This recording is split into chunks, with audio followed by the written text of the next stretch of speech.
제가 일상에서 사연 듣는 걸 정말로 좋아하는데 드디어 사연 신청자 입장이 되어보네요. 저는 과거에 황당하고 어이없는 경험을 한 사람입니다. 저는 남편하고 남들처럼 평범한 계기와 모습으로 만나서 연애를 했고 서로 결혼 생각이 들기 시작했을 때부터 자연스레 부부가 된 모습을 머릿속에 그리게 되었습니다. 그럴수록 결혼에 대한 확신이 생겼던 것 같아요. 제가 전문대를 나왔습니다. 2년제였고요. 대학을 나온 후에는 전공과 하등 상관없는 일을 하면서 지냈습니다. 돈은 그럭저럭 벌었는데 안정성을 따진다면 그렇게 좋은 직장은 아니었지요.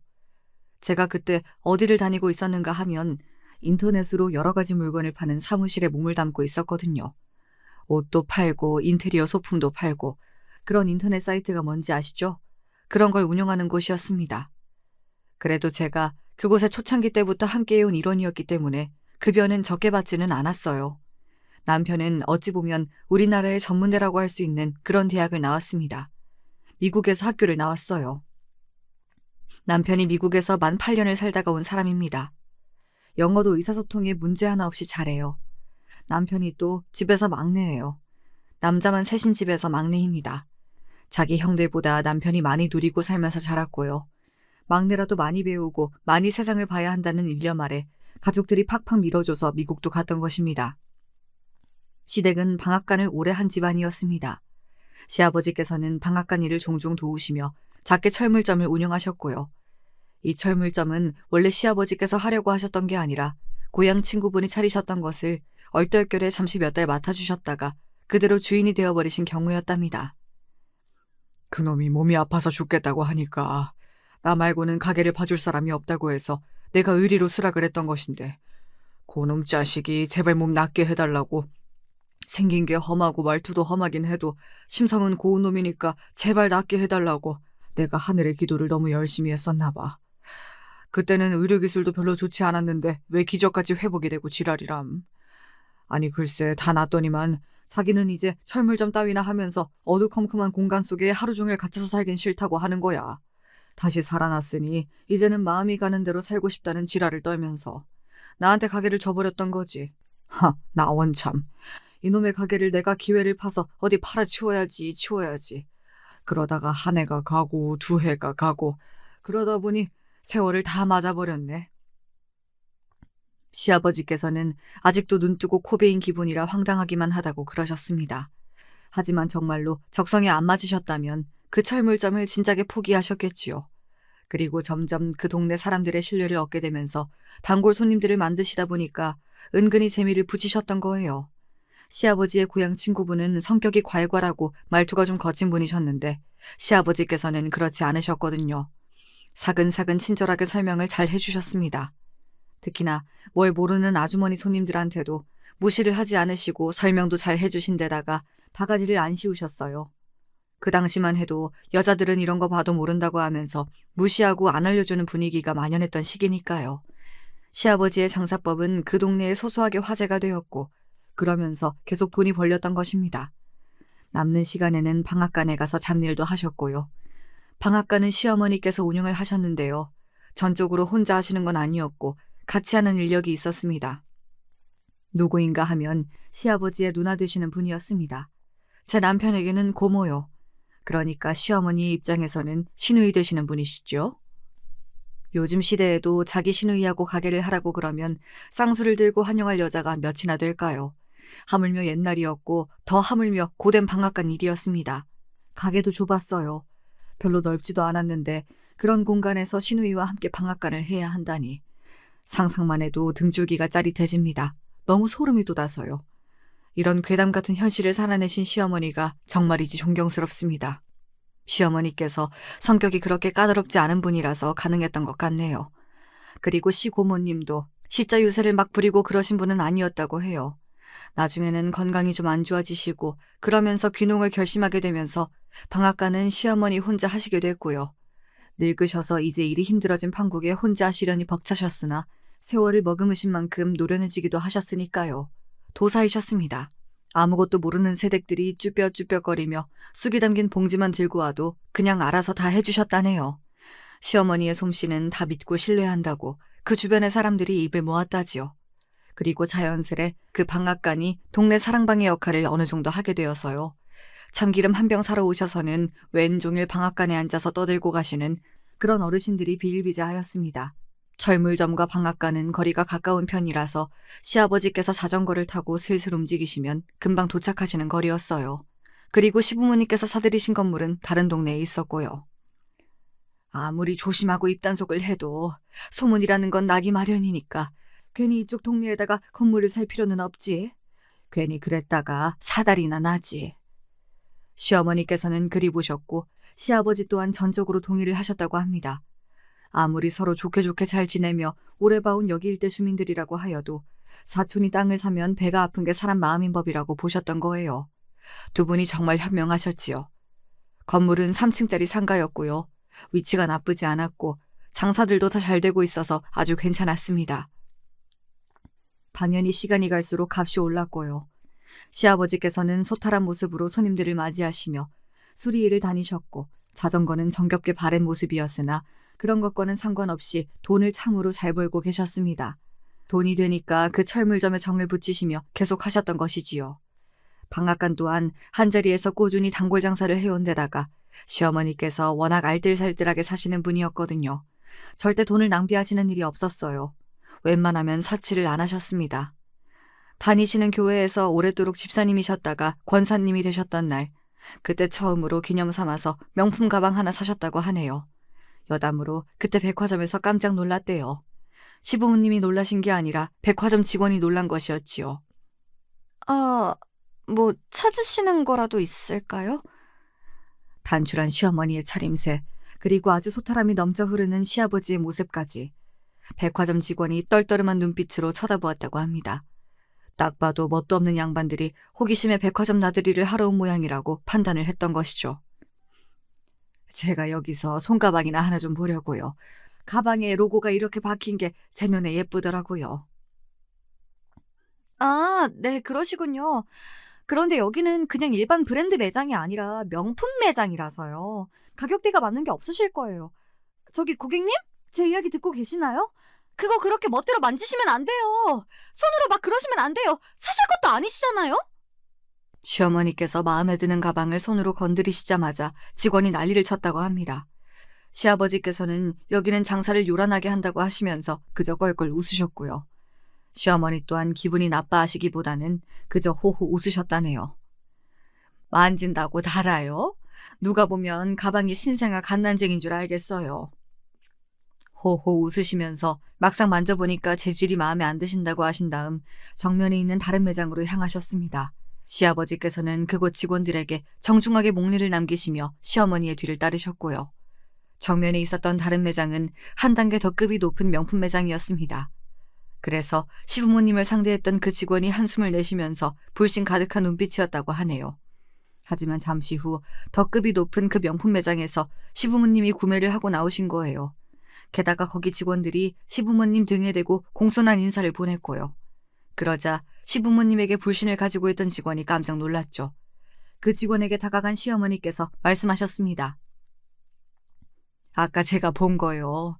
만져보니까 재질이 별로였는데 그런 재질을 좋아할 것 같은 사람이 방금 떠올랐다는 말이죠. 그러셨어요? 그럼 다시 보시겠어요? 안내해 드릴게요. 여기 자리에 앉아 계시면 제가 직접 가져다 드리겠습니다. 어머, 그러실래요? 여기에 소파도 있었구나? 아이고, 좋아라. 그럼 아까 그거 하고 비슷한 거 2개 정도 같이 볼 테니까 가져다 주실래요? 네, 고객님. 잠시만 기다려주세요. 아까와는 상황이 완전히 달라져 있었다네요. 푹신한 소파 자리로 시부모님은 안내되었고 그러자 다른 직원이 어디선가 음료와 다과를 준비해서 가져오더래요. 시부모님을 불신으로 쳐다봤던 그 직원은 더없이 정중하고 공손한 자세로 가방들을 직접 가져와서 이런저런 설명을 해주었고요. 시어머니께서는 고개를 끄덕끄덕 하시면서 하나를 고르셨습니다. 암만 해도 우리 형님은 이걸 좋아하실 것 같네. 당신 생각도 그렇지요? 글쎄, 나는 모르지. 당신이 모르면 누가 알아요? 누님 본인이 아시겠지. 전화해봐. 그러면 당신이 지금 전화 좀 드려봐요. 나는 어색해서 안 돼. 아휴, 대체 평생을 왜 이런담? 그냥 사. 웬만하면 좋아하시겠지. 저기요. 지금 우리 집사람이 고른 그걸로 주시오. 여기 카드 가져가서 결제해요. 시아버지께서는 골치 아프다는 듯 직원에게 카드를 내미셨습니다. 공손하게 카드를 받아든 직원이 시아버지의 다음 발언에 놀란 표정을 감추지 못하였고요. 결제는 한 번에. 네? 고객님, 혹시 일시불 결제 말씀하시는 걸까요? 네, 그래요. 한 방에 그냥 끝내줘요. 네, 알겠습니다. 고가의 명품 가방을 일시불로 덤덤하게 결제하겠다는 시부모님의 앞에서 그 백화점 직원은 이제서야 진정으로 허리가 깊숙이 숙여졌지요. 거기 직원들이 다들 눈이 커다래져서 적극적인 자세로 시부모님의 뒤를 따라 나와서 인사를 보냈다고 하더라고요. 아주 재미있는 경험이었다고 시부모님께서는 웃으면서 회상을 하셨고요. 시부모님께서는 놀랍게도 그 시절에 중매 결혼이 아니라 연애 결혼을 하신 분이었습니다. 더 놀라운 건 여자 쪽에서 먼저 마음을 표현해서 만나게 된 관계였다는 겁니다. 저희 시어머니 정말 대범하신 분이었지요. 얼굴도 못생겨가지고 사는 형편도 좋지가 못해서 행색도 꼬질꼬질했는데 그래도 나한테 와서 내가 좋다고 말을 꺼냈던 그 용기가 참으로 가상했지. 그 자신감이 대단했어. 옛날 그때를 떠올리실 때마다 시아버지께서는 입가에 웃음이 지어지는 모양이었습니다. 그런 이야기가 꺼내실 때마다 시어머니께서 짜증스레 눈을 흘기시는 그 반응이 재미있어서 그러시는 것 같기도 하였고요. 어쨌거나 두 분이 결실을 맺었다는 게 중요한 거 아니겠어요. 첫 아들이 태어났고 시어머니께서 처음부터 아들을 낳으셨다는 것에 무척 기뻐하셨다고 합니다. 그리고 이윽고 두 번째로 아들이 태어났지요. 아들만 연속으로 낳다니 시어머니께서는 무척이나 뿌듯해하셨다고 합니다. 하지만 천천히 눈을 돌려서 보니까 당신의 시댁에는 고추밭이 풍년이었습니다. 시어머니의 시어머니, 즉 당시에는 살아계셨던 저희 시어머니 되시는 분께서 말씀하셨습니다. 다음번에는 꼭 딸을 낳아라. 객기를 부리며 싫다고 대답할 수도 없었습니다. 가만 보니까 당신의 친정에도 고추밭이 일구어지고 있었거든요. 시어머니께서는 근심에 잠기셨지요. 첫째, 둘째와는 다르게 조금 터울을 두고서 셋째가 태어났어요. 그리고 또 아들이었습니다.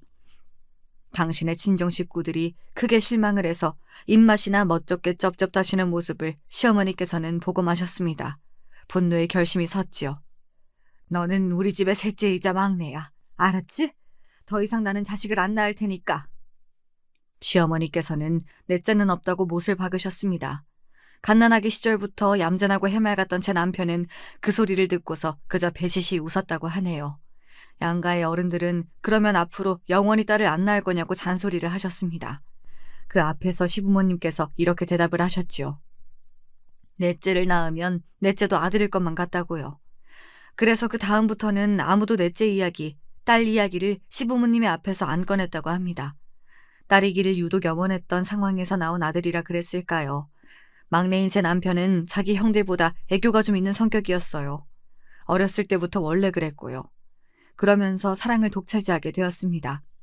시부모님께서는 열심히 성실하게 부지런 떨며 사신 덕분에 금전적인 부분에서는 날이 갈수록 아쉬운 게 없어져 갔으나 단 하나 마음을 복잡하게 하는 문제가 있었죠.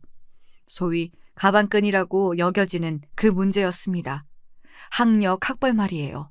시아버지께서는 고등학교, 시어머니께서는 중학교까지 나오신 분들이었고요. 두 분은 옛날 분들이라서 그렇다고 치는데 자식들이 관건이었지요.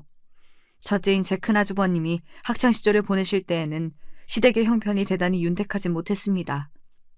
그리고 그때까지만 해도 체계적으로 학업 지원을 해줘야 한다든지 이런 쪽으로 아무도 생각을 못하고 있었거든요.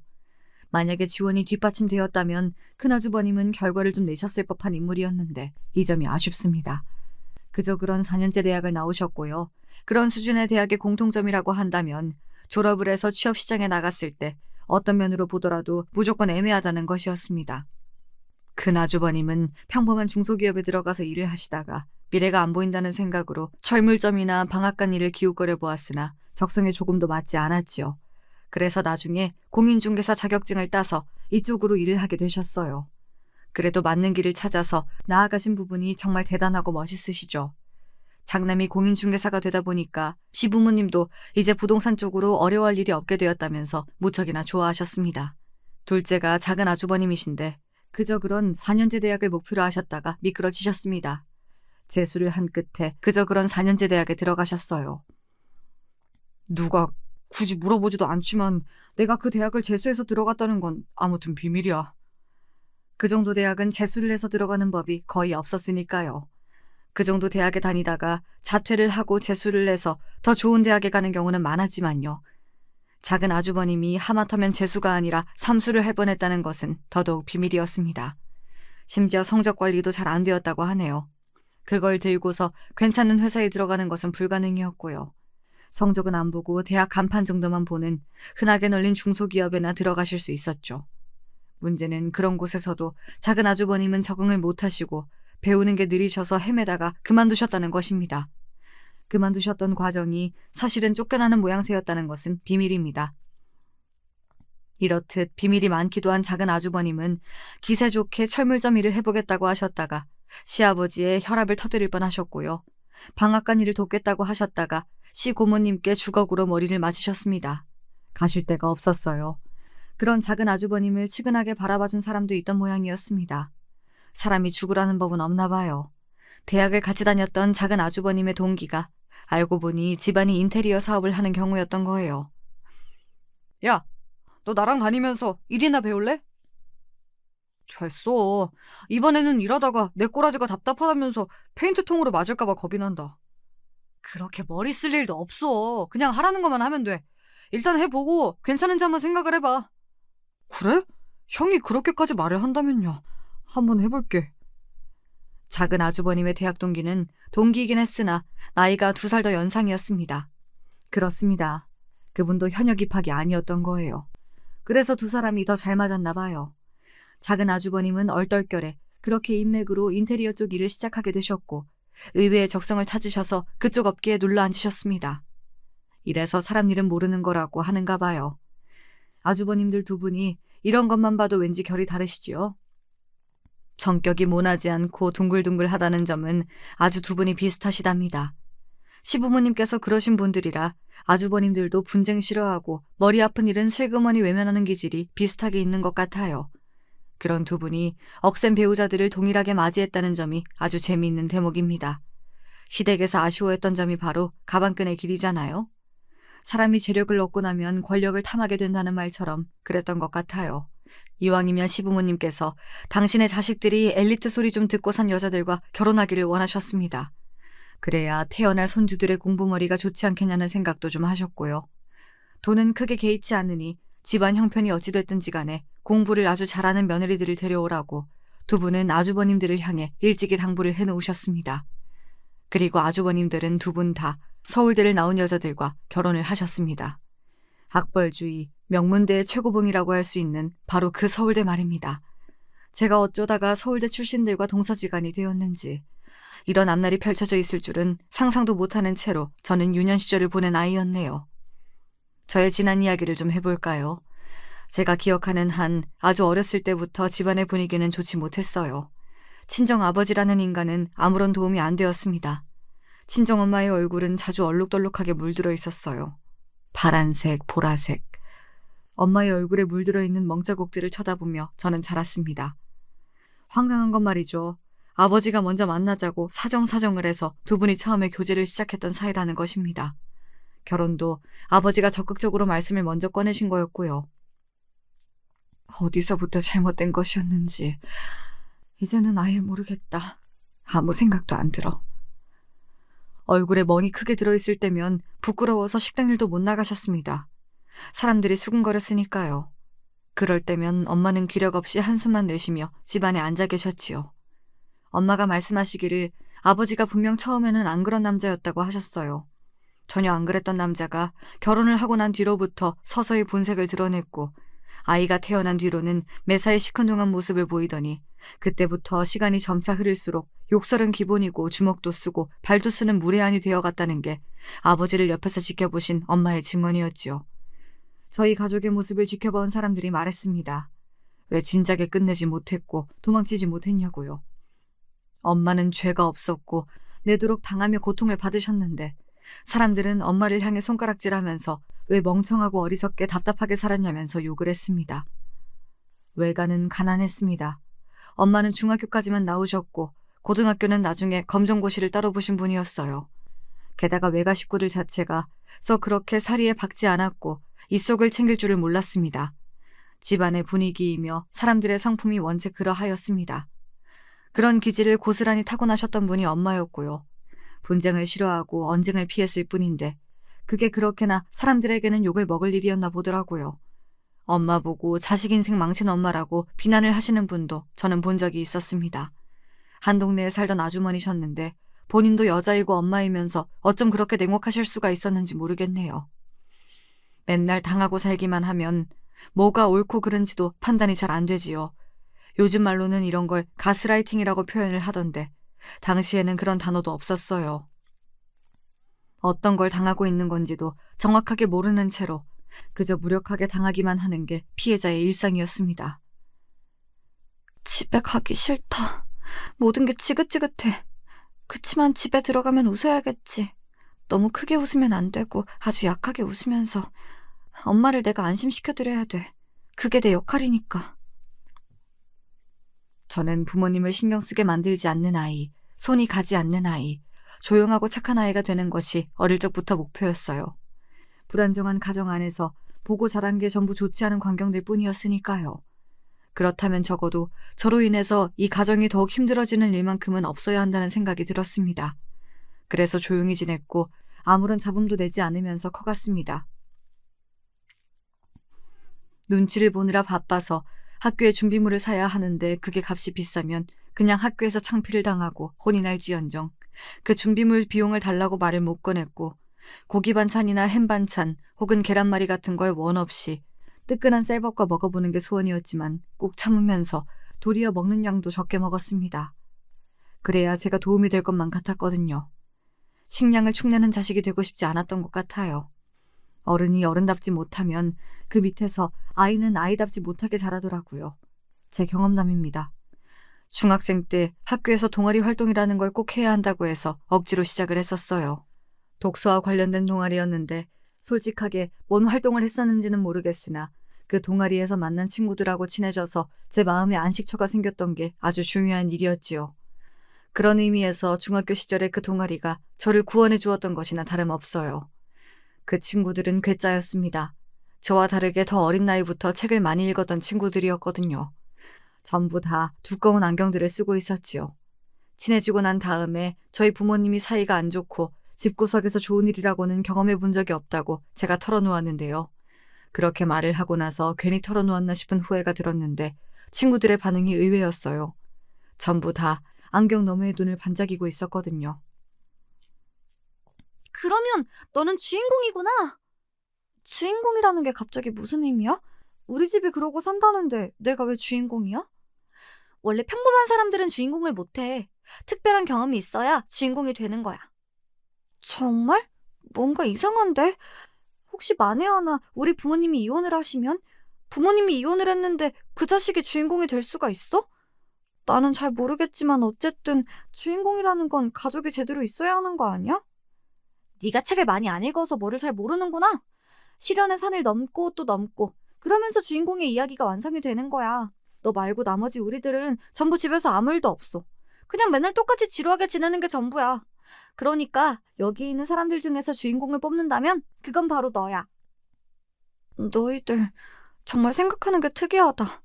태어나서 그런 이상한 소리는 처음 들어봐. 근데 기분이 나쁘지는 않네.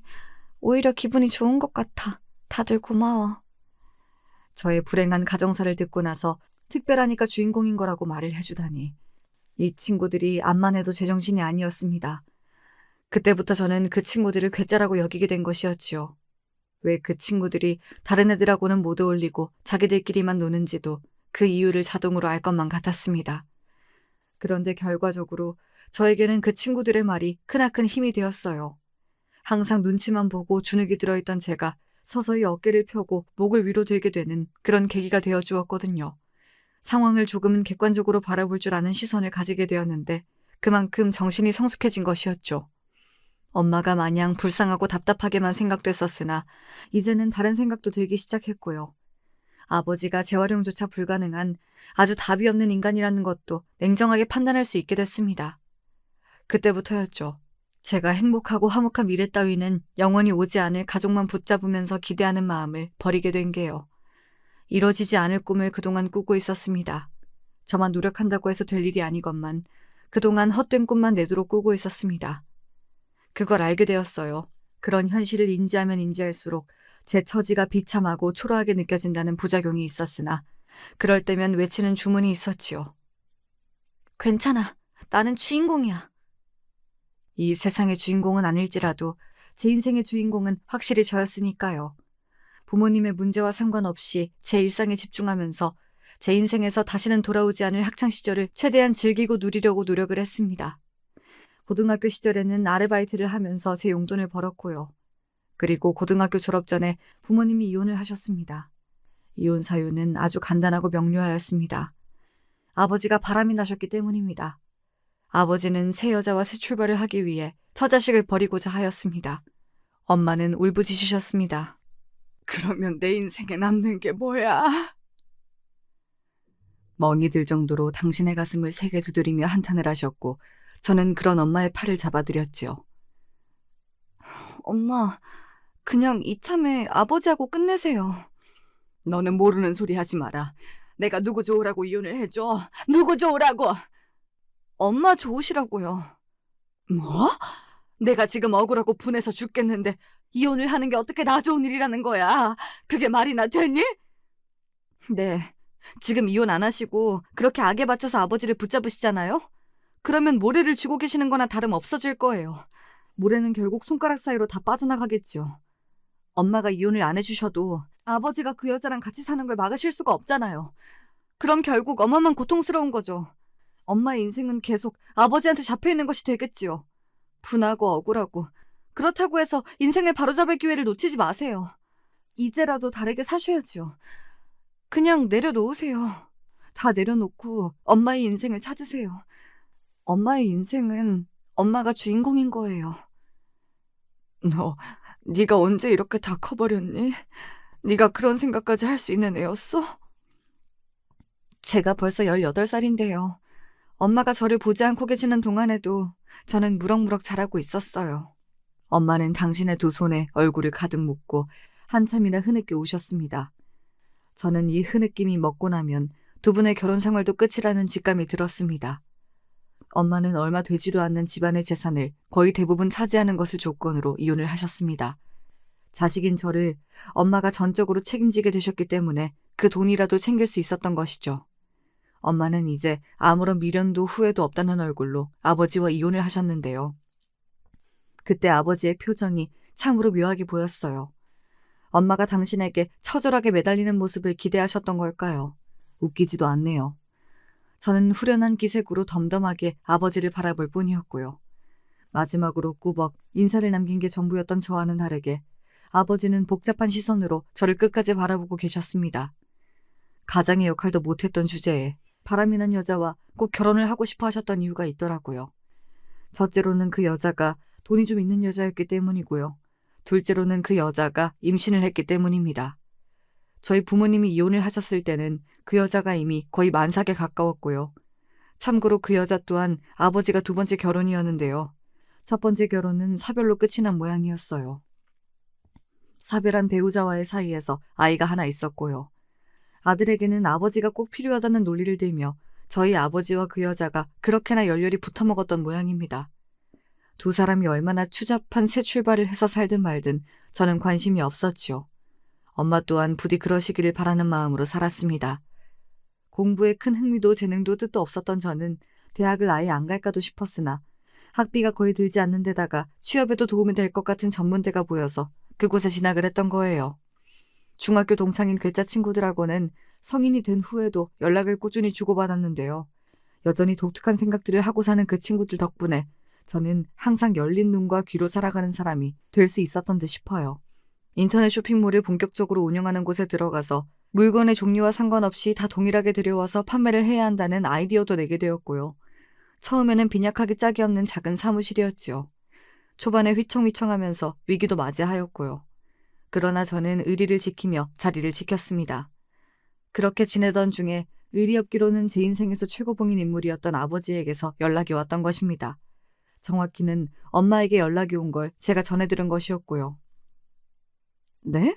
아버지가 돈을 그렇게나 많이 버셨다고요? 사업? 주식? 뭔지 잘 모르겠지만 어쨌든 하는 것마다 전부 잘 되셨다는 것만은 알겠어요. 그런데 제가 궁금한 건 그렇게 버신 재산을 왜 저희한테 주신다는 거예요? 갑자기요? 그게 네 아버지가 벌을 받은 모양이야. 벌을 받았다면 그렇게 부자가 되지도 않으셨겠죠. 그게 아니라 지금 네 아버지 몸이 많이 안 좋다고 그러네. 아무래도 살 날이 그리 오래 남지 않은 모양이야. 아버지가 그러면 시한부라는 소리예요? 잠깐만요. 그렇다고 쳐도요. 그 바람 피워서 결혼한 여자가 있잖아요. 아버지 애를 임신했던 거 아니었어요? 그 애가 이제는 지금 학교를 다니고 있을 텐데요. 아, 그 여자가 원래 키우고 있던 자기 아들도 있을 테고요. 자기 애가 아니라더라. 네? 설마 그 여자가 아버지의 아이를 임신한 게 아니었다는 이야기예요? 엄마가 한숨을 크게 내쉬시는 앞에서 저는 말문이 막혀버린 상태였습니다. 아버지는 그 이후로 운수가 대통하셔서 돈길만 걸어오신 모양이었어요. 그런데 정말 기가 막힌 일이 있었던 것입니다. 아버지와 바람난 그 여자, 그러니까 상간녀 사이에서 태어난 아이가 아버지의 친자가 아니었던 거예요. 아이가 너무 얼굴이 외탕만한 것 같아서 아버지는 진작에 의심을 하고는 계셨다네요. 그러던 어느 날 아버지는 계속 몸이 안 좋아서 큰 병원에 가서 검사를 받으셨고 당신에게 남은 시간이 그리 얼마 되지 않는다는 걸 알게 되셨습니다. 청천벽력이었으나 주저앉아 계실 수만은 없어서 얼른 움직이셨는데 가장 먼저 하신 게 친자 검사였던 거예요. 아니나 다를까 그 아이는 상간녀하고만 피가 이어진 관계였고 아버지와는 피 한 방울 안 섞인 관계였습니다. 게다가 원래 상간녀가 자기 전남편 사이에서 낳아서 기르고 있던 아들은 커갈수록 통제 불가능한 사고뭉치가 되어 있었지요. 치료의 희망은 없고 살 때까지 살다가 가는 수밖에 없다는 걸 병원을 돌며 재차 확인받으신 아버지의 머릿속에 엄마와 제가 떠올랐습니다. 그리고 제가 정말 시도도 못한다는 말처럼 아버지와 생긴 게 진짜 판박이었거든요. 성격은 전혀 안 닮았는데 외모가 정말 자랄수록 아버지와 비슷해진 경우입니다. 특유의 인매나 끝이 뾰족한 턱은 그대로 복사를 해놓은 수준이었고요. 상황이 그렇게 흘러가자 아버지는 상간녀에 대한 괘씸함과 저와 엄마에 대한 죄책감, 그리고 친자식에게 재산을 남겨주고 싶다는 바람이 드셨습니다. 그래서 연락을 해오신 것이었어요. 이 엄청난 일을 어찌 마주하면 좋을지 한숨만 나오는 상황이었는데 남은 시간은 별로 없었고 가능한 한 빨리 재산의 정리가 이루어져야 하는 상황이었습니다. 아직 그 상간녀는 아버지가 시한부라는 걸 몰랐거든요. 그러나 들키는 건 시간 문제였고 재산 정리를 아버지는 빨리 하고 싶어 하셨어요. 무력하고 멍청했던 게 과거의 나였는데 이제는 지금만큼은 절대 그래선 안 되겠지. 우리 딸을 위해서라도 내가 정신 차리고 움직여야겠어. 엄마는 전에 없이 열의가 가득한 눈빛을 하셨습니다. 그리고 재산 문제에 있어서 아버지와 단 둘이 단판을 짓겠다고 하셨어요. 저는 엄마가 내리시는 결정을 존중하겠다고 하였고요. 결과적으로 아버지의 모든 재산이 친자식인 저한테 왔습니다. 아버지는 당신의 피를 이어받은 이 세상의 유일한 자식에게 모든 걸 주고 떠나셨지요. 그 상간녀 측은 얻을 수 있는 게 없었습니다. 아버지가 미리 다 손을 써놓고 정리를 다 하셨던 데다가 돌아가시기 단 며칠 전에야 시한부라는 사실을 상간녀 측이 알았거든요. 아버지나 상간녀나 똑같이 벌을 받게 된 모양새로 결론이 났습니다.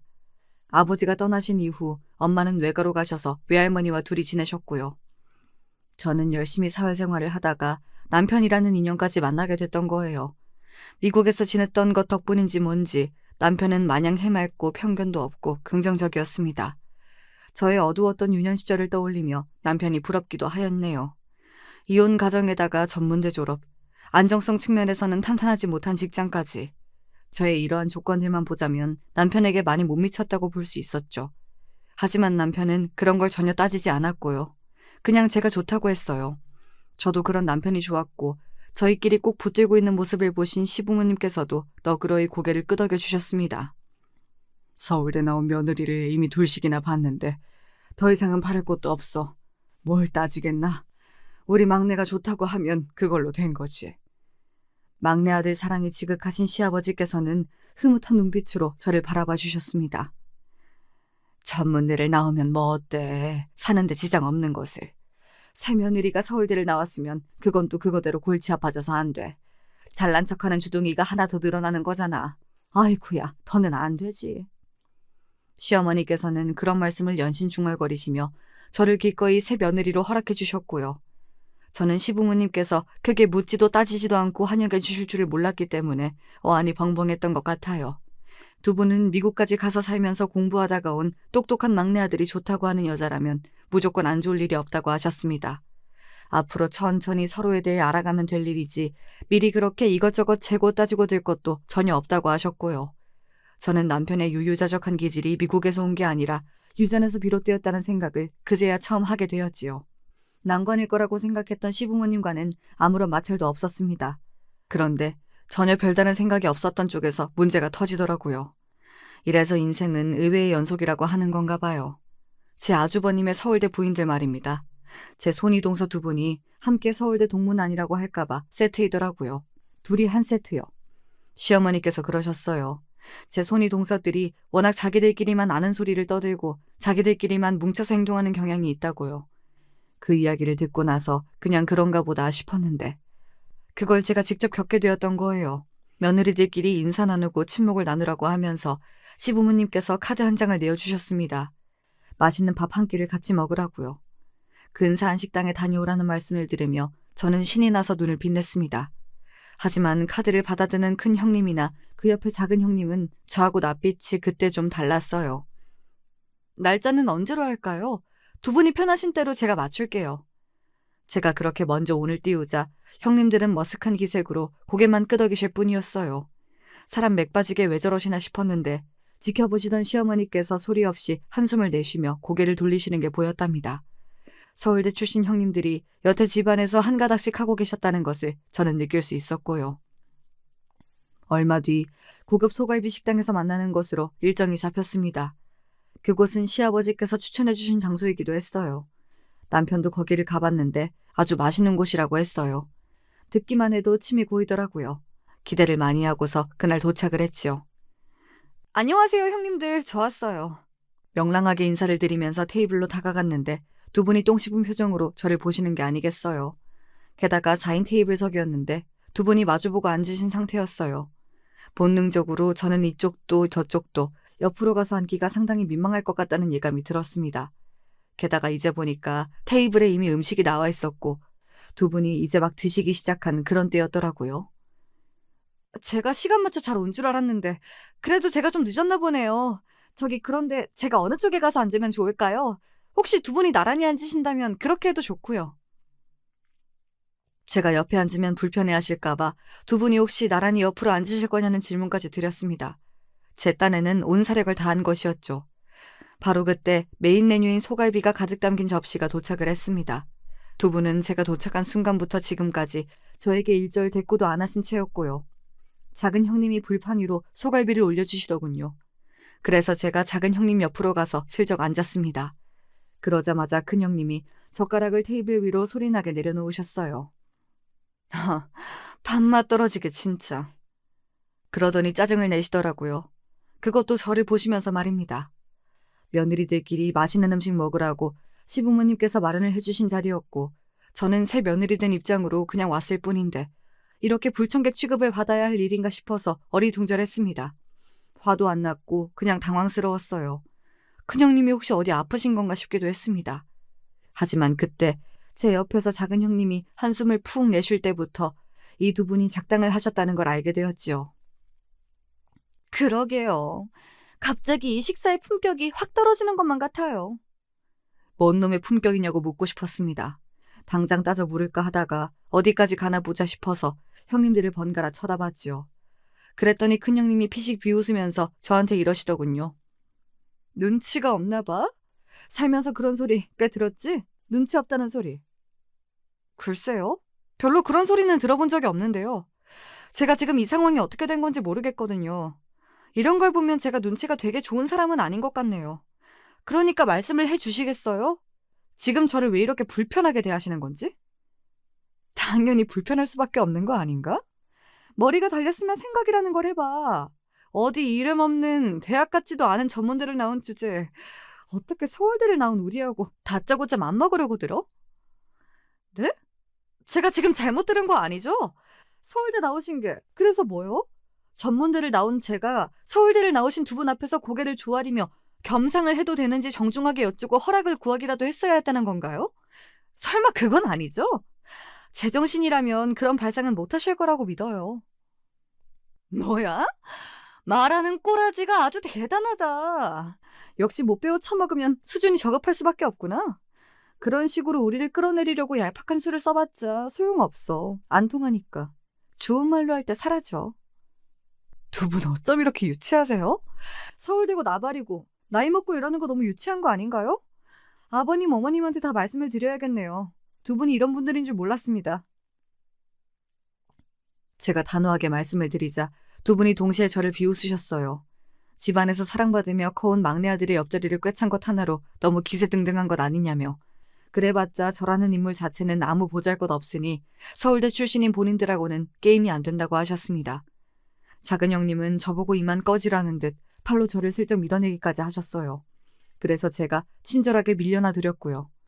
미련 없이 그곳을 나와서 시댁으로 향했습니다. 그리고 몇 시간 뒤 시댁으로 오라는 호출을 받고 형님들이 삐딱한 자세로 입장을 하셨죠. 근데 시부모님, 아주버님들, 제 남편까지 다 모여있는 것에 흠칫하셨습니다. 편파적이고 편향적인 수준 낮은 고자질 하나로 지금 이런 자리가 만들어졌다는 게 믿어지지가 않네요. 큰형님이 근엄하게 외치셨고 작은 형님도 따라서 입을 열려던 그 순간이었습니다. 작은 아주버님이 다급하게 자기 부인의 팔을 잡아 끈 것이죠. 그리고 얼른 귀에 속닥거리셨어요. 귓속말을 들으신 작은 형님의 낯빛이 창백해졌죠. 저는 그렇게 생각 안 합니다. 아까는 식당에서 저희가 실수를, 아니지, 잘못을 명백히 저질렀거든요. 너무 큰 잘못이었고 반성을 하고 있습니다. 작은 형님이 딱딱하게 굳은 표정으로 입가를 떨며 그렇게 말하자 큰 형님이 깜짝 놀라셨습니다. 갑자기 미치기라도 한 거냐고 작게 물으셨는데 다른 사람들한테도 다 들렸습니다. 왜 그러냐는 채근이 이어지자 작은 형님이 결국 이렇게 외치고 마셨어요. 200억대 자산가라고 하잖아요. 빌딩 주인이라고 하는데 그럼 어떡해요? 홧김에 외치시고는 민망하며 헛기침을 하셨고요. 큰형님은 어안이 벙벙한 채로 저를 보셨다가 다른 사람들을 보셨습니다. 공인중개사인 작은 아주버님이 측은한 눈빛을 보내시며 고개를 끄덕이셨고 그걸 보신 큰형님이 그제서야 입을 틀어막으시며 자리에 주저앉으셨어요. 간신히 버티고 계셨던 것인지 다리에 힘이 풀린 작은 형님도 따라서 주저앉으셨고요.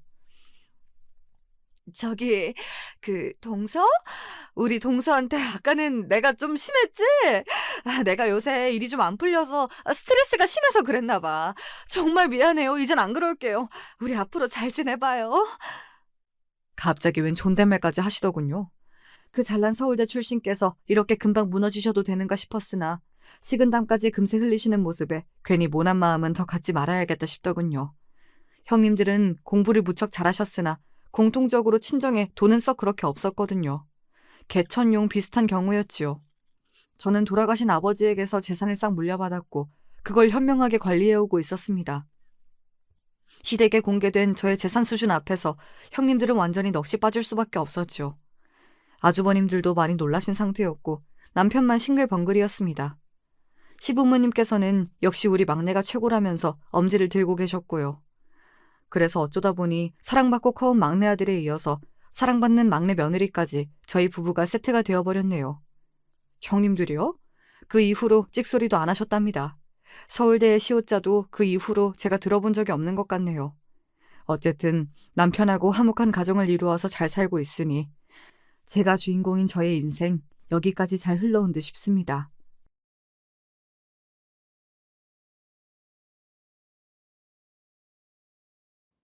항상 팔불출 같다고 할까봐 남편 자랑을 어디 가서 하지 않았어요. 우리 남편은 저한텐 아빠고 오빠고 히어로거든요.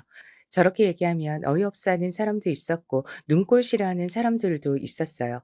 그래서 그 후로는 속으로만 몰래 자랑스러워 했었는데 오늘은 사연 채널에 우리 남편 자랑을 좀 해보려고 해요. 남편은 화학공학과 교수예요. 대기업과 연계되어 있는 사업도 워낙 많고 나라에서 주관하는 프로젝트도 참여하고요. 일이 워낙 많다 보니까 같이 업무를 하는 조교도 여럿이고 행정 업무, 기본 사무만 봐주는 직원들도 있어요. 보통은 대학 본관에 소속되어 있는 사람들이 많은데 저는 예외로 프로젝트 사업할 때 들어온 사무 직원이었어요.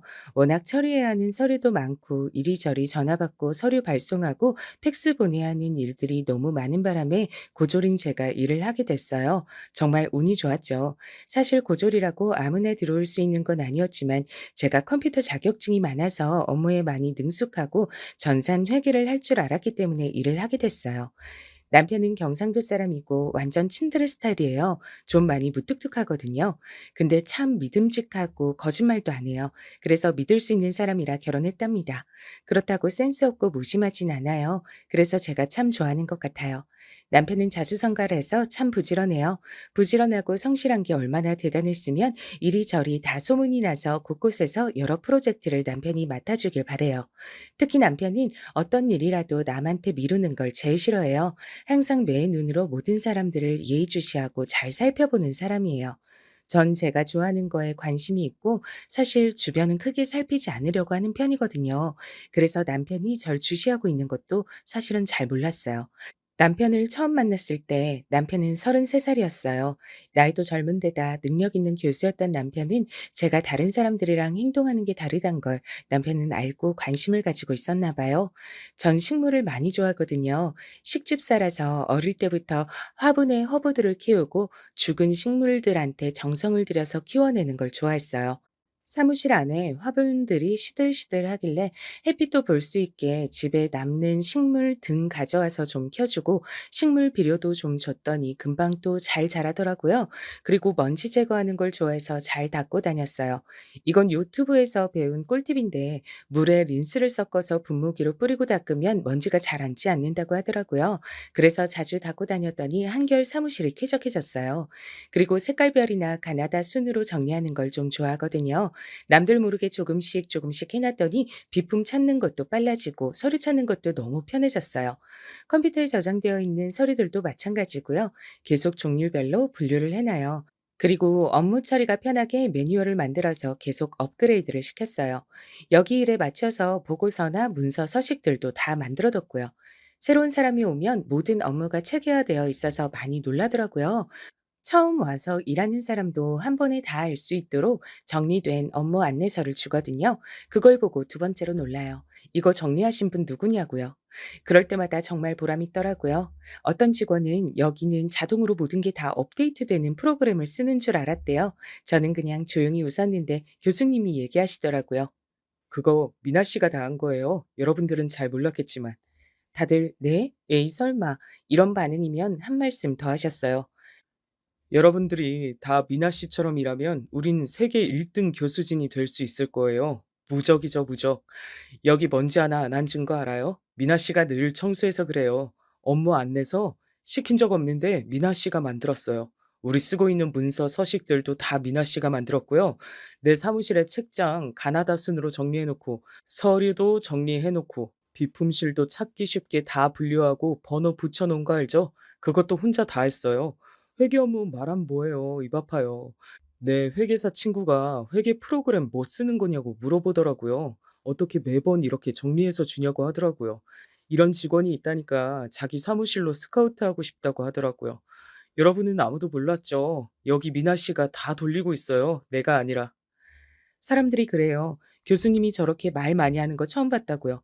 저도 처음이라서 한창 눈 동그랗게 뜨고 쳐다봤어요. 그래서일까요? 언제부턴가 저만 개인적으로 보너스를 보내주셨어요. 너무 고마워서 넣었다고요. 알고 보니 보너스만 200만 원이나 더 넣으셨더라고요. 처음으로 따로 연락을 드렸어요. 돈이 잘못 들어온 줄 알았거든요. 근데 정말 다정한 목소리로 받아주셨어요. 일한 만큼 보너스 넣었다고요. 다른 사람들은 보너스 20만 원 받았다고 하는데 저는 입 다물고 가만히 있었어요. 제가 일을 10배나 더 했다고 생각하시는 것 같더라고요. 누군가가 나에 대해서 알아주는 게 이렇게 행복한 일인지 처음 알았어요. 사실 부모님은 저에게 항상 실망스럽다느니, 왜 이렇게밖에 못했니, 왜 1등이 아니니, 이런 말들만 하셨거든요. 그래서 너무 힘들어서 인연 끊고 산지 오래됐어요. 절 깎아먹으면서까지 부모님들과 참고 살긴 싫더라고요. 그래서 일찍 취업하고 돈 벌었어요. 제 힘으로 벌어서 방통대도 나왔어요. 하지만 여기선 그냥 고졸이라고 알고 있고 저도 더 얘기하지 않았어요.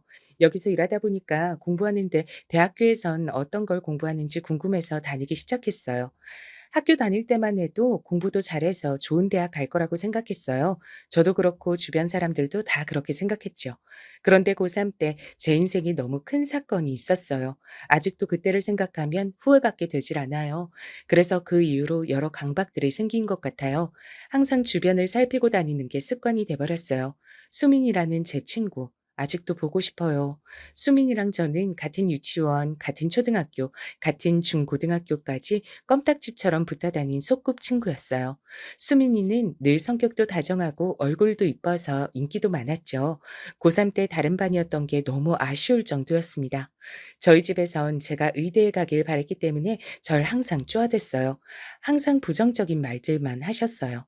전 학원이랑 과외에 시간을 뺏겨서 수민이랑 자주 볼 순 없었지만 카톡도 자주 하고 웃긴 게 있으면 같이 공유도 하고 그랬어요.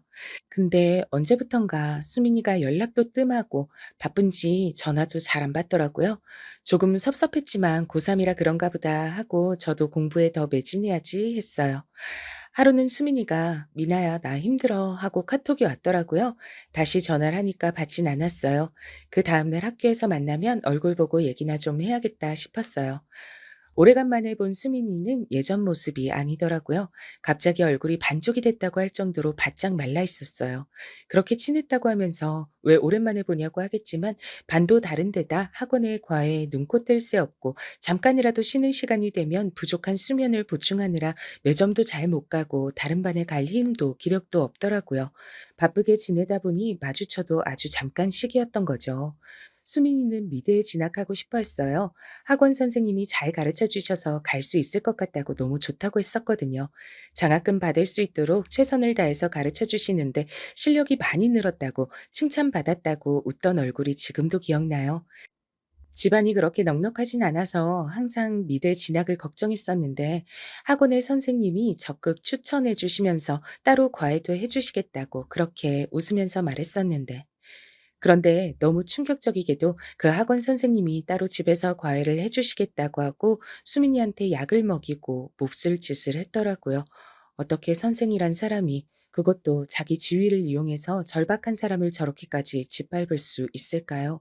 그것도 어른도 아니고 아직 학생인 수민이한테 다른 사람들한테 말도 못하게 영상까지 찍어서 협박까지 했다는 사실에 전 정말 오열했어요. 오로지 좋아하는 그림을 그리고 싶어 했던 아이였는데 저한테 너무 힘들다고 카톡을 보냈던 날이 아마 그 선생님한테 당한 날이었던 것 같아요. 제가 어떻게 그 일을 알게 됐냐면 너무 힘들었던 수민이가 저한테 마지막으로 카톡을 보내고 아파트 옥상에서 뛰어내렸기 때문이에요.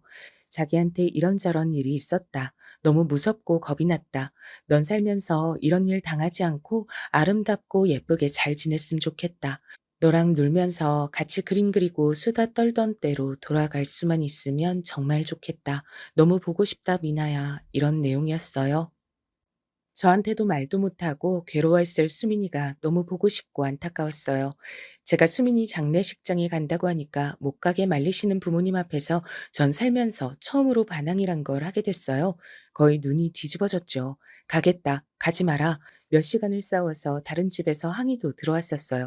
결국은 저를 가게 해주셨는데 장례식장에서 몇 시간 동안 빈소에서 울기만 했어요. 수민이 부모님한테 카톡도 보여드렸고요. 두 분이랑 한참을 같이 울었어요.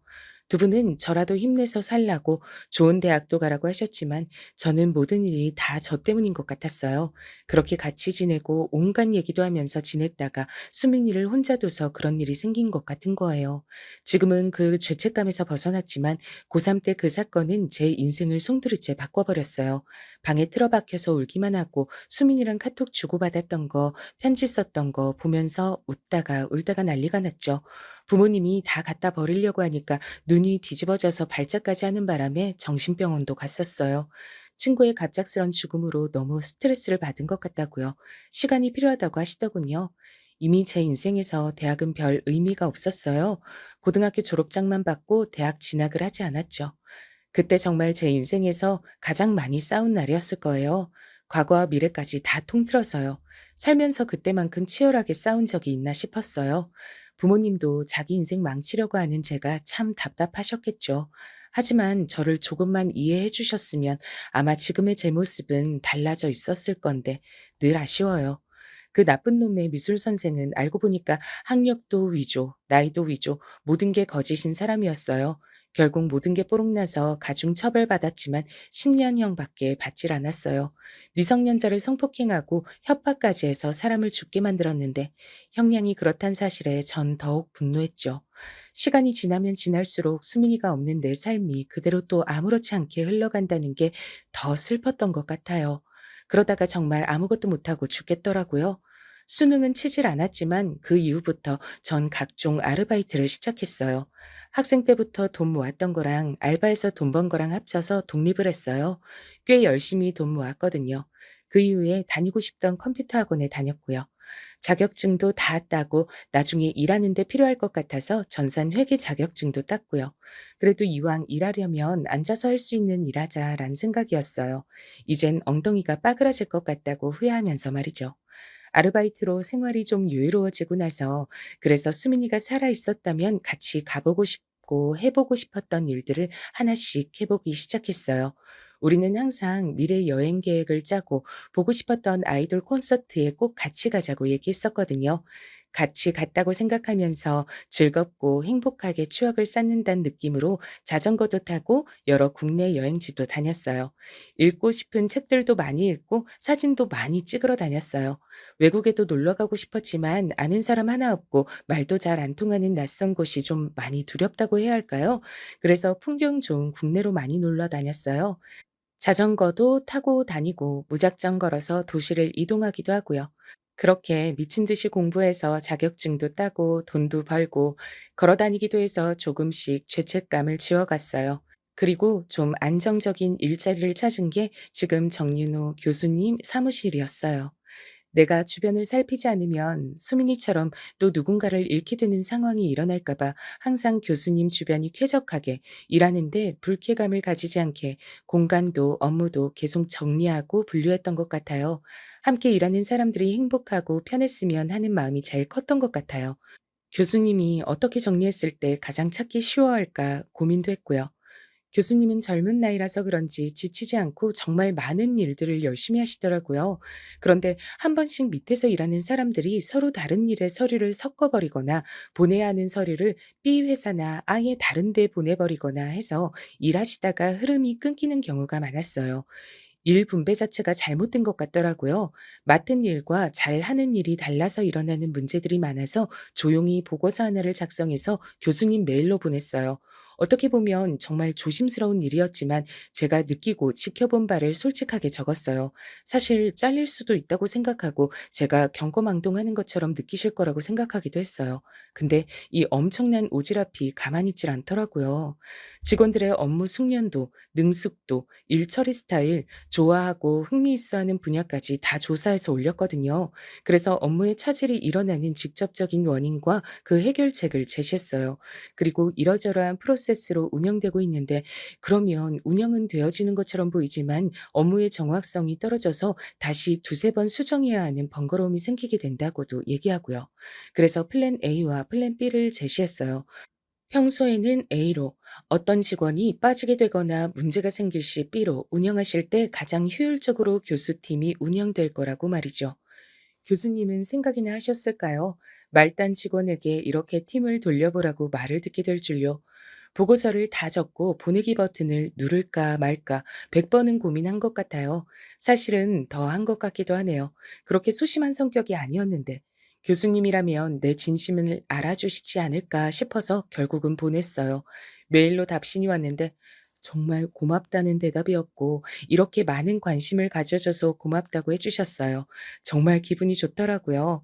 직접 실행하실지 몰랐는데 교수님은 제가 말씀드린 대로 프로세스를 완전히 바꾸셨어요. 직원들은 이게 무슨 일이지 했지만 그렇게 일하는 과정을 바꾸고 나서 효율이 한 5배는 올라가니까 교수님이 정말 대단하다고 다 칭찬을 하시더라고요. 어떻게 공부만 잘하시는 게 아니라 이렇게 일머리까지 좋으신 거냐고 말이죠. 저는 속으로 정말 정말 으쓱했지만 아무 말 하지 않았어요. 처음엔 맡은 업무를 좀 어색해했지만 바로 자기가 제일 잘하는 분야다 보니까 업무 시간이 현저히 줄어들더라고요. 일을 여러 번 다시 하는 일도 없어지고 오발송되는 문서들이 없어지니까 거래처에서도 정말 좋아하고요. 다들 일 잘하는 분들로 바뀐 줄 알았다고 하시더라고요. 일하는 시간이 실질적으로 줄어드니까 퇴근도 빨라지고 야근하는 일이 없어지니까 다들 몸 컨디션도 좋아지더라고요. 이런 경험을 하고 나니까 교수님을 계속 관찰하게 되더라고요. 교수님이 사실 여기서 가장 바쁜 사람이니까 어떻게 하면 일을 좀 편하게 하실지, 건강은 어떻게 지키실지 절대 눈은 마주치지 않고 조용히 교수님 주변에서 얼쩡거리면서 다 살펴보기 시작했죠. 교수님도 관찰력이 좋다 보니까 처음엔 제가 너무 이해가 가질 않았대요. 분명 전산 회계 때문에 뽑았고 사무 처리 잘해주면 제 역할을 다 하는 거라고 생각했는데, 아니 이 사람이 자기 사무실이 돌아가는 패턴을 순식간에 다 파악하고 모든 불필요한 체계를 바로잡고 일을 가장 잘 해낼 수 있는 해결책까지 남들 모르게 제시하니까 고마우면서도 수상했대요. 처음에 인수인계 받을 때도 꼼꼼하게 이것저것 다 물어보더니 바로 매뉴얼을 작성해서 저장한 걸 알고 놀랐다고 하더라고요. 동정업계에서 일했던 경험이 많진 않았던 것 같은데 일을 너무 잘해서 처음엔 약간 의심했대요. '이 사람 산업 스파인가?' 하고요. 학교에 무슨 산업 스파이를 의심하지 할 수 있지만 대기업에서 쓰는 화학공학 기술 개발 문의도 있고 연계된 산업들이 많다 보니 그런 생각을 안 할 수가 없었대요. 근데 보니까 아무도 신경 안 쓰는 비실한 식물들도 다 살려내고 이리저리 뒤죽박죽된 비품 창고 정리에 도서 정리에 아무리 지켜봐도 그냥 일하는 일터 주변을 다 살피고 관리하는 것 같아서 마음을 다 놨다고 해요. 그리고 더러웠던 화장실도 이 사람이 들어오고 난 후부터 좋은 냄새 나고 항상 청결하게 관리가 돼서 더 놀랐다고 하더라고요. 제가 화장실 결벽증이 있어서 화장실 더러운 걸 정말 싫어하거든요. 그냥 완벽주의인가 했는데 항상 웃고 다니고 죽어가는 식물 키우면서 "아이고 잘한다. 아이고 쑥쑥 커야지 물도 많이 먹고." 이러면서 혼자 할머니처럼 대화하는 것도 보고 '재밌는 사람이구나.' 하고 지켜보다가 자기도 모르게 멍하니 쳐다보고 있는 걸 보고 자기가 저를 좋아하는 걸 자각하기 시작했대요. 그것도 같이 일한 지 6개월 개월 만에 알았다고 하더라고요. 전 그때까지도 교수 사무실을 조화롭고 즐겁게 운영되는 곳으로 만들기 위해 온 정신이 팔려 있었고요. 업무량을 어떻게 하면 줄일 수 있을지, 어디도 손볼 곳을 없는지 그런 것만 생각하고 다녔으니까 스파크가 튈 일은 없었던 것 같아요. 근데 일하다 보니까 서로 둘이 같이 있는 시간에 계속 눈이 마주치는 거예요. 서로 관찰하고 있었다 보니까 눈이 결국 마주치게 된 거죠. 처음엔 서로 어색해하면서 돌리다가 나중엔 서로 그냥 보면서 웃게 됐어요. 그렇게 웃는 얼굴을 계속 보니까 정도 들고 조금이라도 안 웃으시면 기분이 안 좋으신가 생각하게 되더라고요. 교수님 생활 패턴, 입맛, 커피 취향, 샐러드 소스 취향, 좋아하는 축구팀, 거의 모르는 취향이 없을 지경이었어요. 누가 오늘 공돈이 생겨서 초밥을 쏘겠다고 하길래 다들 "와, 와." 이러고 있었어요. 전화 주문하려고 하기 전에 제가 "교수님 와사비 잘 못 드시니까 초밥 도시락 하나는 와사비 조금만 넣어서 표시해서 보내달라고 얘기해야 한다." 했거든요. 처음엔 안 믿더라고요. "저번에 드시는 거 봤었는데." 하길래 드실 때 표정이 미묘하게 찡그리시고 배고프신데도 몇 개 안 드시더라고 얘기하니까 알겠다고 해서 그렇게 주문했었거든요. 이번에 드시더니 저번이랑 다른 집에서 시켰나고 하시면서 와사비도 살짝 들어가고 완전 맛있다고 도시락 하나를 다 드셔서 다들 놀라서 절 보더라고요. 저한테 사실 저 정도는 기본이었거든요. 기분이 안 좋으시면 아이스 바닐라 라떼 사다 드시고 일이 잘 안 풀려서 생각이 많을 때에는 예가체프 아메리카노, 당이 딸려 보이실 땐 망고 요거트 스무디 그렇게 챙겨 드렸어요. 출출해 보이실 땐 어느 베이커리에서 무슨 샌드위치, 물론 제 돈으로 사는 건 아니고 경비 처리하는 거지만 누군가 그렇게 옆에서 잘 챙겨주면 아무래도 고맙잖아요. 교수님도 이상하게 그때부터 제 음식 취향이나 음료 취향을 빠삭하게 다 파악하셨는지 "미나 씨 아바라 맞죠? 미나 씨 마카롱 황치즈?" 하면서 찰떡같이 잘 아시더라고요. 제가 좀 힘들어하는 것 같으면 오레오 쿠키가 들어간 슬러시를 사 주시고요. 저희는 모르는데 주변 사람들이 슬슬 분위기를 파악하고 있었나 봐요. 가끔 계약직으로 근무하시는 분들이 계신데 그러시더라고요. 둘이 같이 사는 줄 알았다고요. 서로 음식 취향을 너무 잘 아니까요. 꼭 부부 같다고 하는 말에 전 웃고 말았지만 다른 사람들은 늘 의미심장하게 바라보곤 했어요. 뭔가 촉이 온다, 심상치 않다면서요. 전 그때까지도 말도 안 된다고 생각하고 있었어요. 교수님이랑 말단 직원 사이인 하늘과 땅 차이 같았거든요. 그러다가 생각지도 못한 변수가 터지고 말았어요. 코로나가 터져서 직원들, 조교들도 다 확진이 되고 저랑 교수님만 괜찮았던 거예요. 사실 전 뭐 사람 만날 일도 없고 일 마치면 혼자 원룸 가서 혼자 여갈 보내는데 익숙해서 괜찮았는데 다른 사람들은 그게 아니었으니까요. 근데 참 재밌는 게 둘만 있는 게 되게 어색할 줄 알았거든요. 근데 편하더라고요. 일상적인 얘기, 옛날 얘기도 하고 같이 업무 정리도 하고요. 제가 안 해본 일도 곧장 잘 해내니까 많이 신기하셨나 봐요. 업무에 대해서 또 이해를 한다는 게 신기하셔서 그러지 말고 학교를 다시 다녀보는 게 어떻겠냐 하시더라고요. 그래서 사실 방통대 재학 중이라고 얘기했어요. 방통대 말고 제대로 학교를 다니는 게 더 좋을 것 같다고 추천해 주셔서 방통대 졸업하고 하고 싶은 공부가 있으면 대학원에 진학을 해볼까 생각 중이라고 말씀드렸죠. 교수님은 학과 공부를 배운 적도 없는 제가 지금 교수님이 가르치시는 교육 과정을 다 알고 있고 거기에 업무가 진행되는 상황이나 과정을 다 알고 있다는 걸 너무 신기해하셨어요. 제가 질문 한 번 안 하고 일을 다 처리하니까 정말 놀라시더라고요. 그 전부터 정말 궁금했었는데 실례인 것 같아서 말을 못했어요. 혹시 대학을 왜 안 갔는지 물어봐도 돼요? 교수님은 어렸을 때부터 같이 자란 친구가 있으세요? 항상 모든 순간 함께하고 단짝처럼 붙어 다니던 친구가 학원 미술 선생에게 안 좋은 일을 당해서 자살을 했는데 제가 그때 공부한다고 전혀 도와주질 못해서 너무 미안했어요. 항상 모든 걸 같이 하고 공유했던 사이인데 대학 한번 가보겠다고 그 친구가 가장 힘들 때 알지 못했단 게 정말 너무 미안한 거예요. 너무 힘들어서 진학 포기하고 돈 모아서 부모님이랑도 따로 살고 있어요. 다른 분들처럼 "너무 아깝다. 학교 갔으면 좋겠다." 이런 얘기를 하실 거라고 생각했는데 교수님은 "친구 때문에 많이 힘들었겠다. 그래도 나쁜 생각하지 않고 잘 해오고 있었네요. 대견하다." 이렇게 얘기하시더라고요. 그 일 이후로 평생 흘릴 눈물 다 흘린 것 같았는데 그때 펑펑 애기처럼 울어버렸어요. 남자 품에 안겨서 꺽꺽 소리내면서 운 게 처음이었는데 토닥토닥 해주시면서 달래주셔서 그때부터 이성으로 좋아하게 된 것 같아요. 그 다음날 팅팅 부은 눈으로 인사했더니 눈이 너무 귀엽다고 한참을 웃으시더라고요. 어제 일이 미안해서 집에서 샌드위치를 싸서 갔는데 직접 만든 거라고 하니까 너무 좋아하시는 거예요. 파는 음식만 먹다가 누가 직접 만들어주는 음식을 먹는 게 더 건강해지고 힘이 나는 느낌이라서 좋다고 하시더라고요. 심지어 요리도 잘한다고 칭찬하시는데 어제부로 좋아하는 마음이 생겼다 보니까 칭찬 한마디에 너무 부끄러우면서도 좋더라고요. 그래서 간단하고 맛있어 보이는 레시피가 있으면 만들어 가서 같이 먹고 그랬어요. 코로나 때문에 밖에선 못 먹으니까 그런 재미도 있더라고요. 하루는 교수님이 자기 집으로 초대하고 싶다고 하는 거예요. 오늘은 자기가 요리사 하겠다고 하더라고요. 점점 교수님을 좋아하는 마음이 깊어지던 때라 흔쾌히 승낙을 했어요. 교수님이 나쁜 짓 할 사람도 아니란 것도 확신했고요. 근데 정말 생각보다 요리를 너무 잘하는 거예요. 혼자 산지 오래돼서 웬만한 음식은 다 할 줄 아신다고 하더라고요. 남자를 제대로 사귀어 본 적도 없다 보니까 이런 상황이 낯설고 어색했지만 대화도 잘 통하는 데다 편안하고 재밌어서 낯설었어요. 일하는 곳에서의 흐트러짐 없는 모습만 보다가 이런 편안한 모습이 정겹고 좋았어요. 요리하다가 소매에 묻은 양념이나 정답게 불러주는 목소리까지. 교수님을 너무 좋아하면 안 되는데 라고 갈등이 될 정도로 제 감정이 점점 깊어지더라고요. 나이 차이도 7살이면 꽤 나는데 좋아하는 노래들도 비슷하고 일할 때 듣는 노래들도 비슷하다는 걸 알고 서로 플레이리스트도 공유했어요.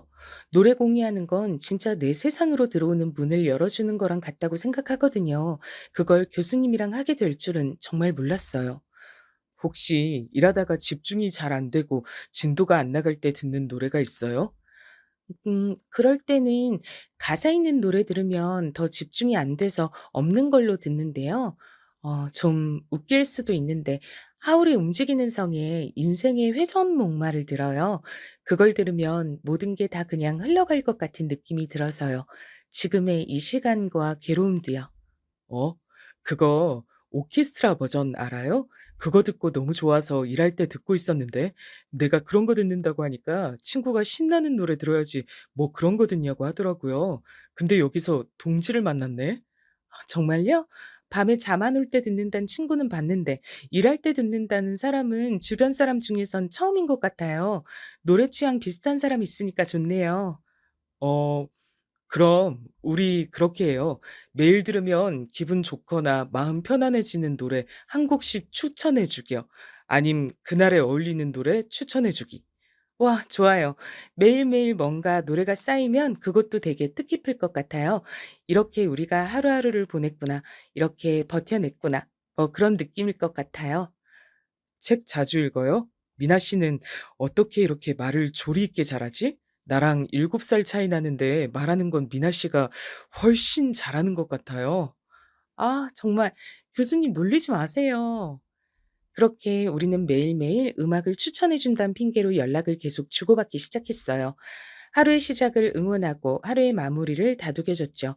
그런데 나만 설레는 건 아니라는 확신이 든 건 언제부턴가 절 계속 바라보고 있는 교수님과 눈이 마주쳐서였어요. 잠깐씩 멍하게 절 바라보는 교수님이랑 눈이 마주치면 저도 모르게 장난꾸러기처럼 웃었거든요. 하루에 20번씩, 그러다 일부러 전혀 모르는 척 쳐다보지 않으면 저한테 일부러 와서 말도 걸고 혹은 맛있는 거 먹자고 집으로 초대해 주시더라고요. 코로나 시기여서 맛있는 가게에 못 데려다 줘서 미안하다고 하셨지만 전 가게가 아니라 집이라서 더 좋았어요. 같이 넷플릭스도 보고 음식하다가 웃느라 망쳐서 배달시켜 먹기도 하고요. 그러다 배불러서 잠시 소파에 앉았다가 깜빡 잠이 들었는데 내 손을 잡고 같이 잠든 교수님을 봤어요. 가만히 교수님의 앞머리가 눈을 찌르지 않게 정리해주고 있는데 교수님이 눈을 뜨셨어요. 우리는 한동안 서로를 바라보다가 교수님이 "우리 사귈래요?" 그 말에 갑자기 눈이 번쩍 떠지면서 내가 이래선 안 된다는 생각이 들었어요. 자리를 고쳐 앉고 가보겠다고 일어서는 절 교수님이 붙잡았어요. "우리 같은 마음인 것 같은데 내 착각이었을까요? 같이 있으면 정말 재밌고 대화하는 게 정말 재밌어서 시간 가는 게 아까울 정도예요. 내가 나이가 많아서 많이 부담스러워요?" 전 교수님에 비해서 많이 부족하고 또 부족한 사람이에요. 저랑 만나는 걸 비밀로 하고 사귀더라도 곧 눈치 빠른 사람들이 알아채기 시작할 거예요. 저도 교수님이 좋지만 저로 인해 교수님이 다른 사람들 입방아에 오르내리거나 듣지 않아도 될 말들을 듣지 않으셨으면 좋겠어요. 제가 좋아하는 분이니까 교수님께 더 어울리는 사람 만나서 행복하셨으면 좋겠어요. 좋아하는 사람이면 항상 같이 있고 싶지 않아요? 난 미나 씨가 욕심나요. 내 옆에 항상 두고 싶고, 사실은 일도 하루 종일 너랑만 하고 싶어. 널 안고 싶고, 너랑 입 맞추고 싶어. 하루에도 수십 번씩 생각해. 미친놈이라고 생각하겠지만, 정말 이게 내 진심이야. 너랑만 얘기하고 싶다고. 다른 사람들이 뭐가 중요해? 너랑 내가 서로 좋으면 그럼 된 거지. 남들이 뭐라고 하든지 난 상관없어. 너랑 내 연애는 우리 둘이 결정하는 거잖아. 다른 사람들은 필요 없어. 나 좀 볼래? 난 너한테 정말 진심이야. 나랑 사귀자. 저는 교수님의 두 눈을 번갈아 바라봤어요. 수민아, 나 이제 행복해도 되겠지? 너처럼 말이 잘 통하는 친구를 만났는데 이 사람도 내가 좋대. 외로워하는 나한테 네가 보내준 사람일까? 이 사람이 내가 필요하고 내가 좋대. 나도 이 사람이 좋아. 네가 없지만 내가 네 삶의 몫같이 사랑하고 좋아하고 행복하게 살아가도 될까? 지켜봐주고 응원해줘. 내가 더 이상 후회하지 않는 삶을 살아갈 수 있게 말이야. 널 잃은 것처럼 내 사람을 더 잃고 싶지 않아. 이젠 좋아하는 사람이 내 곁에 있었으면 좋겠어. 지금 이 사람을 놓치면 정말 영영 후회할 것 같아. 도와줘, 수민아. 절 잡은 교수님의 손을 떨쳐냈어요. 실망해서 고개를 숙이는 교수님을 꼭 안아줬어요. 제가 이것저것 잔소리도 많이 하고 맨날 안아달라, 이뻐해달라, 관심 가져달라 칭얼거릴 수도 있어요. 몇 시간 동안 혼자 처박혀서 방에서 안 나올 수도 있고요. 먹고 싶은 음식 대신 이게 몸에 좋다고 이걸 먹어야 한다고 막 우길 수도 있어요. 그래도 계속 나 이뻐해주고 사랑해줄 거예요? 넌 항상 빛나고 이뻤어. 넌 몰라. 내가 널 얼마나 오래 지켜보고 관심 가져왔는지, 얼마나 이뻐하고 좋아하는지. 좋아해. 오늘 나랑 같이 있자. 손만 잡고 잘게. 왜 손만 잡고 자요? 아, 촌스러워. 괜찮아? 어, 그러니까. 왜 자기만 오래 좋아했다고 생각할까? 왜 자기만 키스하고 싶었다고 우린 그날부터 애정 표현을 숨기지 않는 사이가 됐어요. 물론 둘만 있을 때였지만요. 확진자들의 코로나는 끝났고 직원들과 조교들의 복귀를 했어요. 저희는 조용히 일만 하고 있었지만 우리가 일하는 모습만 봐도 직원들이 뭔가 달라졌단 걸 직감하더라고요. 아니, 언니, 요즘 연애하지? 어디서 이렇게 좋은 향수 냄새가 나지? 했더니 언니더라고. 웬일이야? 이 목석 같은 언니가 향수를 다 뿌리고. 아, 원래 안 뿌리는데 누가 선물해줘서 말이야. 향수 뿌린다고 뭐 다 연애하냐? 내가 다른 사람이면 그냥 향수 뿌렸거니 하는데 언니는 아니야. 언니는 분명 요즘 뭐 좋은 일이 있는 것 같은데 사람이 얼굴이 활짝 폈어 지금. 저 봐 지금. 전엔 없던 화색이 돌잖아 저거. 말해봐. 뭔 일이야? 누군데? 아니라니까. 그러네. 요즘 미나 씨가 더 이뻐진 것 같네. 와, 만나는 남자가 누군진 몰라도 엄청 좋아하나 보다. 부럽다, 부러워. 아, 교수님까지. 아, 정말 왜 그러세요? 왜 그러세요? 왜 그러세요?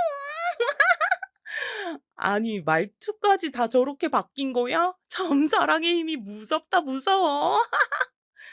사람들이 대놓고 놀려댔지만 그만큼 제가 많이 변화했단 얘기겠죠. 전에 일하던 행정 직원 대신 다른 여직원이 들어왔어요.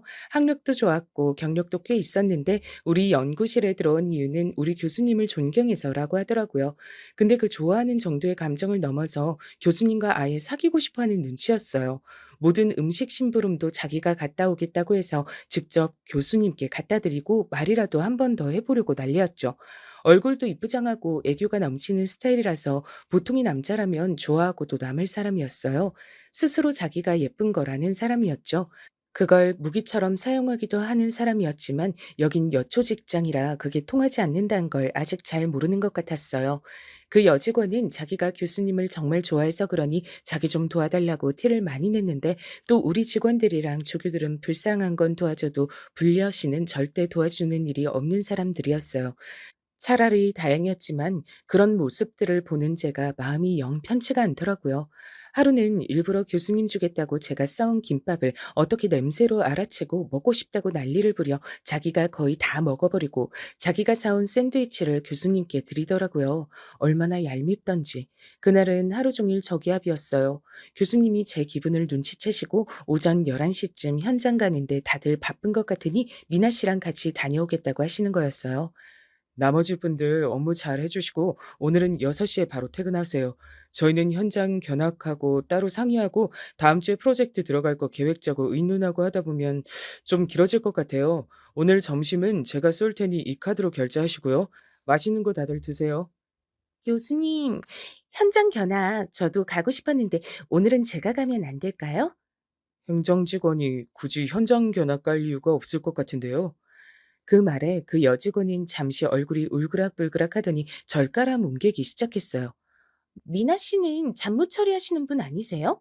고절 직원이랑 굳이 업무 상의하시고 계획까지 짜실 필요 있나요? 다른 사람들이 알면 놀랄 텐데요. 뭘 잘 모르나 본데 미나 씨 최종 학력이 그럴 뿐이고 지금 대학교 재학 중이에요. 그리고 아마 능력치는 지금 얘기하는 그쪽보다 5배나 더 높을 겁니다. 여기 모든 체계를 잡은 게 미나 씨예요. 저도 잘 못하는 일을 다 알고 하고 있고 이곳을 다 살피는 사람이라 제가 믿고 쓰는 겁니다. 주영 씨라고 하셨죠? 저번에도 서류 업무 처리가 잘못돼서 본관 행정팀에서 문제 생겼던 것 같은데요. 입사하신 지 2주일 지났는데 업무 파악이 좀 느리신 것 같습니다. 업무 숙달에 전념하셨으면 좋겠네요. 그리고 전 인성 안 좋은 사람을 정말 싫어합니다.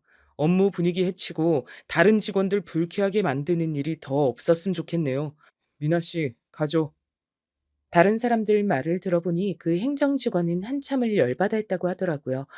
아무래도 지금까지 애교 부리고 말을 잘해서 사람들한테 인정도 받고 실수를 해도 요리조리 잘 무마하면서 직장 생활했었던 것 같은데 교수님 같은 사람한텐 그게 전혀 안 통하리란 걸 몰랐나 봐요. 도리어 교수님한테 남들 다 보는 자리에서 콱 찍혀버렸으니 자존심에 확 금이 가버린 거죠. 성큼성큼 걸어가는 교수님의 등짝에 날 열받았음이라고 적혀 있는 것 같았어요. 현장 가서도 저 기분이면 어떡하나, 내가 같이 일을 하러 가는 게 도움이 될까? 별의 별 생각이 다 들었어요. 근데 현장이 아니라 교수님 집으로 가시더라고요. 집에 갈 때까지 아무 말이 없어서 더 걱정이 됐어요. 집 앞엔 맛있는 음식이 배달돼 있었어요. 음식을 가지고 들어가는데 정말 맛있는 냄새가 나는데 음식이고 뭐고 입맛이 하나도 없더라고요. 집 안에 들어가서 갑자기 너무 서러운 기분이 들었어요. 아무 말 없는 교수님도 답답하고 그 여직원도 그렇고 뭐가 다 혼란한 느낌? 조용히 들어가서 뒤에서 교수님을 끌어안았어요. 앞으로도 이런 일이 많을 텐데 괜찮겠어요? 나는 늘 겪는 일이라 괜찮지만 내가 정말 화나는 게 뭔 줄 알아요? 내 김밥 그 여자가 다 먹은 거 그거 내 김밥인데. 응? 응? 나 진짜 김밥 좋아하는데 너무 화나서 미치는 줄 알았어요. 아 진짜. 바보같이 왜 눈물이 그렁그렁해선. 응? 울지 말고. 아 진짜 화나네. 이 김밥은 내 남자 김밥이다. 네가 먹을 김밥이 아니다. 왜 말을 못 해요. 그래도 이렇게 안아주니까 좋네. 지금 배 많이 고파? 아니요, 아직. 나도. 그럼 우리 잠깐만 저기로 가자. 응? 어디? 어? 지금? 빨리. 그거 아세요? 다른 사람들한테 보여준 적 없는 눈빛을 나한테만 보여주는 거요. 한 번도 지은 적 없는 그런 멍하게 다 풀린 눈으로 날 바라보는 그 사람. 그런 눈빛과 내 귓가에 속삭이는 간지러운 말들이 정말 절 미치게 해요. 한창 서로의 체온을 나누다가 드는 생각은 이 사람이랑 결혼하고 싶다였어요. 그런 행복한 삶이 나에게 허락이 될까 잠시 아련해졌어요. 내 눈빛을 읽은 건지 무슨 생각해? 웃긴데 당신이랑 결혼하는 상상? 잠깐 아주. 왜 잠깐이야? 나 지금 데리고 노는 거야? 난 맨날 하는데 그런 생각. 왜 잠깐만 하는 건데? 나 책임져야지. 날 이렇게 바보 빙구로 만들어 놓고 지금 다른 남자랑 결혼하고 나랑 지금 놀겠다는 거야 뭐야? 이거 완전 다른 남자 생각도 못하게 더 혼쭐을 내줘야겠다. 두고 봐. 아, 내가 잘못했어. 그만, 그만. 이렇게 사랑하는 우리였지만 결혼 얘기가 나오니까 고민은 좀 되더라고요. 집이랑 거의 연을 끊듯이 살아서 과연 교수님 집안에서 절 이해해 줄지 모르겠더라고요. 그리고 일하는 곳에 사람들도 우리를 좋게 봐줄지 걱정이 많았어요. 교수님은 제 원룸에도 가보고 싶다고 해서 왔었는데 충격을 엄청나게 받은 얼굴이었어요. 전 어렵게 독립했고 돈을 모아야 했기 때문에 좋은 환경의 원룸은 어려웠거든요. 그래서 정말 한 사람이 잠자고 화장실 왔다 갔다 할 수 있는 수준의 작은 원룸에서 살았어요. 그나마 집이 적었으니까 망정이지 짐까지 많았으면 감당이 어려웠을 것 같아요. 당장 짐 싸. 난 너 이런 데 사는 거 싫어. 내가 없는 데서 이렇게 너 혼자 있을 거라고 생각하니까 마음이 너무 안 좋아. 가자 빨리. 여기 살만해요. 조용하고 상당히 아늑하고 크지 않아서 다른 짐도 별로 없고 정리도 청소도 쉬웠어요. 그건 나 없을 때 얘기고 나도 이제 너희 집에서 자고 그래야 되는데 우리 둘이선 너무 좁잖아. 빨리 짐 싸. 그리고 여기 월세 얼마씩 내? 매달 35만 원이요? 진짜 싸네. 서울에서 이런 가격의 원룸을 구하다니. 그럼 매달 나한테 25만 원 주고 우리 집에서 살아. 이건 얹혀 사는 게 아니고 당당히 룸을 쉐어하는 거야. 그 정도 가격이 나한테도 적당하다고 생각해. 아니, 그렇지만 어느 부모님이 시골 얘기도 전에 며느리랑 아들이 같이 사는 걸 좋아하시겠어요. 그리고 내가 너무 민폐예요. 아니, 우리가 남이야? 우리 엄마 아빠 이혼하시고 각자 가정 이루셔서 상관없어. 나만 행복하게 살 수 있는 여자 만나면 아무것도 바라는 거 없다고 하셨던 분들이야. 결혼식 안 오셔도 난 상관없어. 그분들 인생이시니까 낳아주신 것만 해도 난 감사해. 나 같은 환경에 몸이 아픈 친구들도 많더라. 근데 난 아니잖아. 정말 복 받은 사람이라 생각하고 있어. 너랑 빨리 가정도 이루고 이쁜 애기들도 낳아서 북적북적 재밌게 지내고 싶어. 망설이는 절 세워놓고 대충 자기가 짐을 와구와구 다 싸놓더니 기어코 짐들을 트렁크에 다 옮겼어요. 그리곤 자기 집에 내려다 주고 짐 정리를 하라고 하더라고요. 앞으로 여기서 같이 살 거니까 아무 곳에다 다 짐을 넣어도 된다면서요. 내 방은 어디로 쓰면 되냐고 하니까 나랑 같은 방이란 말에 또 철렁했어요. 진짜 부부처럼 사는 건가? 근데 같이 있으면 너무 좋으니까 이렇게 운이라는 건가 보다 하고 있었어요. 내가 굳이 노력하지 않아도 뭔가 일이 일사천리로 진행되는 기분이었거든요. '내 운명인가 보다.' 이렇게 생각하고 있었는데 교수님이 꽃과 편지와 선물을 내밀었어요. '내가 기분 안 좋을까 봐 또 이렇게 위로해 주시나 보다.' 했는데 편지엔 영원한 사랑을 맹세하면서 결혼해 달란 문구가 써 있었고 제 손가락에 딱 맞는 결혼 반지를 제 손에 끼워 줬어요. "자기 잘 때 내가 몰래 재느라고 얼마나 고생한 줄 알아? 어때? 이뻐? 이제 어디서 내 남자가 누군지 당당히 얘기해도 돼. 난 결혼 일사천리로 진행할 거야. 너랑 하루라도 빨리 살 거니까." 전 너무 감동받아서 한동안 말을 하지 못했어요. 프로포즈 받고 여자들이 우는 이유가 이거구나 싶더라고요.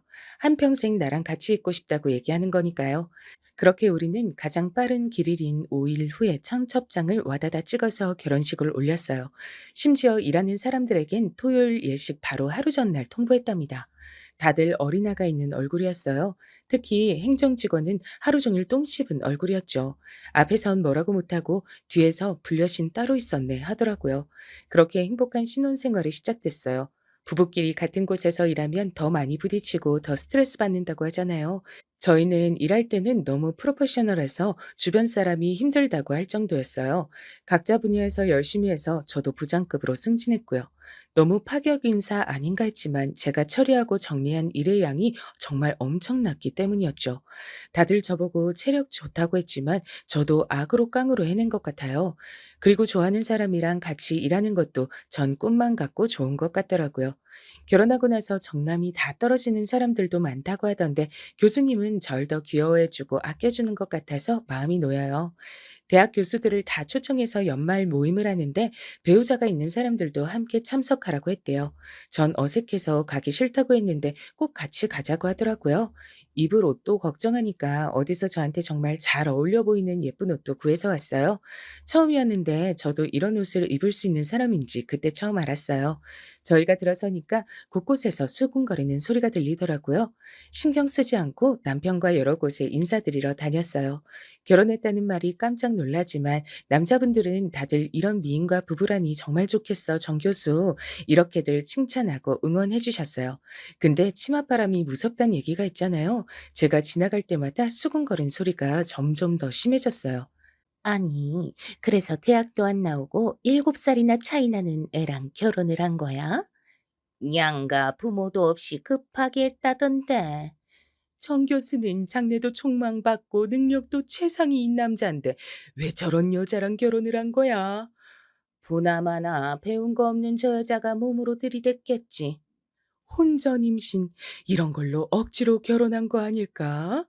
하긴 저런 부류 애들 몸뚱아리 말곤 재산도 없잖아. 아, 더러워.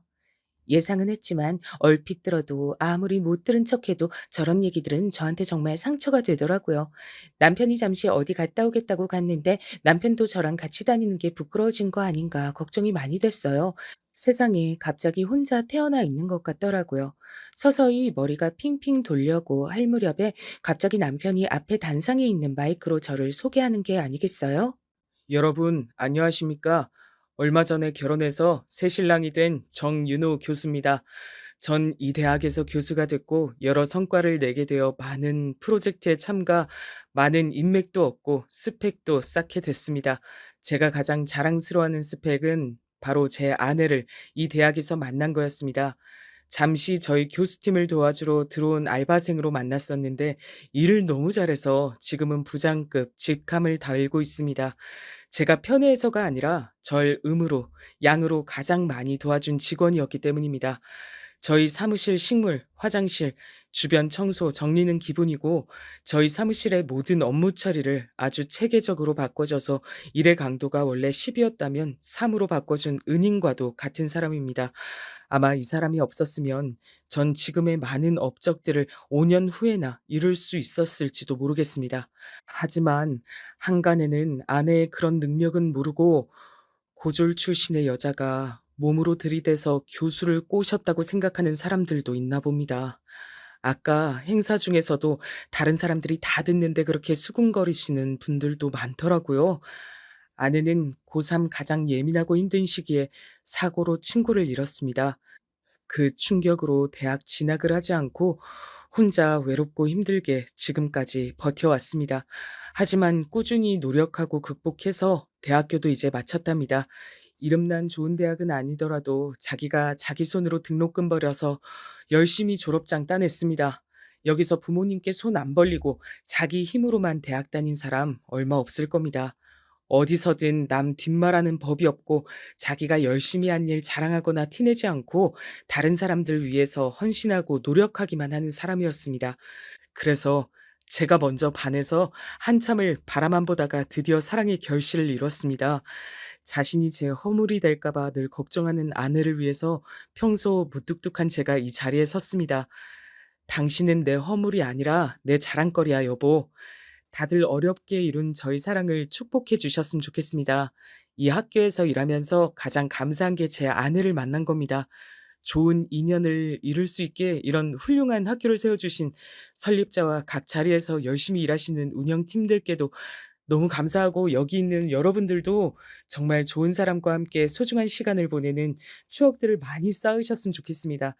저희 많이 응원해 주시고 따뜻한 눈길로 봐주셨으면 좋겠습니다. 저는 어떻게 이런 멋지고 좋은 남자를 만난 걸까요? 꼭 영화나 드라마에서 보던 남자를 제가 만난 것 같아요. 절 보고 수군거리던 여자들도 입이 쑥 들어갔어요. 절 어떻게 보던 이제 아무 상관없더라고요. 이렇게 절 아끼고 사랑해준 사람이 있으니까요.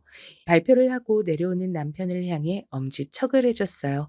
내려와서 저한테 나직이 얘기하더라고요. 아, 부끄러워 죽는 줄. 어떻게 이런 남편을 사랑하지 않을 수 있을까요? 늘 건강하시고 예쁜 사랑하시길 빕니다. 저도 꼭 행복할게요.